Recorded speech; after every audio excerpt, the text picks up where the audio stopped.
Walang pinipiling edad ang pagtulong. Pinatunayan yan ng mga estudyante sa Diliman Preparatory School na tumulong sa pagre-repack ng mga relief goods dala sa Eastern Samar.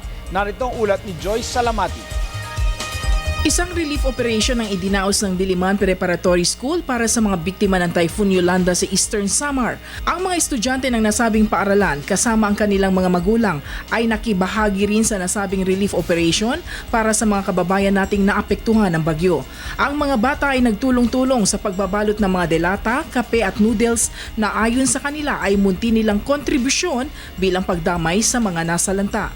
Ayon pa kay Victor Guzman, head ng special project ng Diliman Preparatory School, na ang proyektong ito ay kusang loob na iprinisinta ng mga estudyante sa mga tagapangasiwa ng paaralan kapalit ng kanilang mga nakagisnang Christmas celebration. At ang mga kawang-gawang ito ayon sa mga bata ay ipagpapatuloy nila hanggang Disyembre.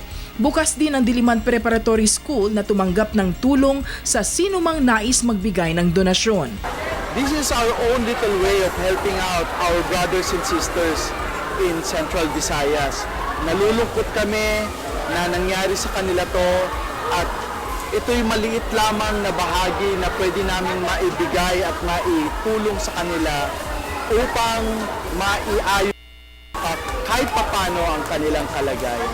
Nananawagan din sila sa mga komunidad sa paligid ng Diliman Preparatory School na makiisa sa kanilang adhikain na tumulong sa mga nasalanta ng bagyong Yolanda. This is our small way of helping the victims of the Super Typhoon Yolanda.